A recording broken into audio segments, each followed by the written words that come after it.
بسم اللہ الرحمن الرحیم۔ السلام علیکم۔ باطل سے دبنے والے، اے آسمان نہیں ہم 100 بار کر چکا ہے تو امتحان ہمارا، توحید کی امانت سینوں میں ہے ہمارے، آسان نہیں مٹانا نام و نشاں ہمارا۔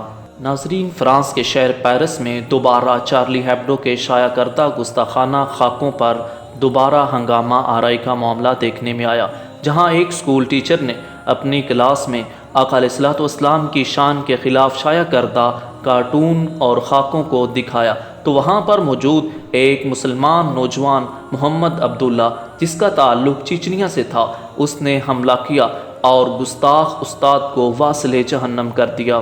محمد عبداللہ سن 2002 میں ماسکو میں پیدا ہوا، بعد میں وہاں سے ہجرت کر کے یہ لوگ فرانس آ گئے۔ محمد عبداللہ اس سے پہلے کسی بھی ایسے کارروائی میں ملوث نہیں تھا، تاہم اس کا یہ عمل محض رسالت مآب صلی اللہ علیہ وبارک وسلم کی شان میں اہانت کا بدلہ لینا تھا۔ ہم اس واقعہ کے نتیجہ میں فرانسیسی پولیس کی جانب سے فائرنگ کی گئی، جس کے نتیجہ میں محمد عبداللہ موقع پر شہید ہو گیا۔ ناظرین، واقعہ کی کچھ تفصیل یہ ہے کہ سیمول نامی ایک استاد نے کلاس میں مسلمان طلباء کو کلاس روم سے باہر جانے کا کہا۔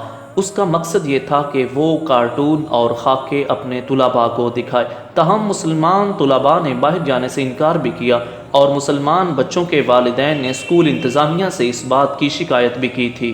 تاہم جب گستاخ استاد نے یہ حرکت کی تو اسے اپنی موت کی صورت میں واصل جہنم ہو کر اپنی غلطی کا خمیازہ بھگتنا پڑا۔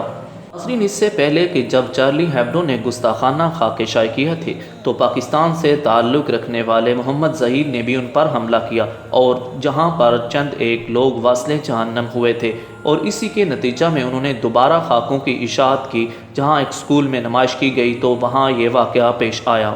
لیکن سب سے مضحکہ خیز بات اور عالم اسلام کے لیے لمحہ فکریہ یہ ہے کہ فرانسیسی صدر نے اپنی ملکی میڈیا سے اس بات کا مطالبہ کیا ہے کہ چارلی ہیبڈو کے شائع کردہ گستاخانہ خاکوں کو ملک کے تمام اخبارات اپنی اپنی شاہ سرخیوں میں دوبارہ شائع کریں۔ لیکن ناظرین، پیغام یہی ہے، بتلا دو گستاخ نبی کو کہ غیرت مسلم زندہ ہے، دین پہ مر مٹنے کا جذبہ کل بھی تھا اور آج بھی ہے۔ دعاؤں میں یاد رکھیے گا۔ السلام علیکم۔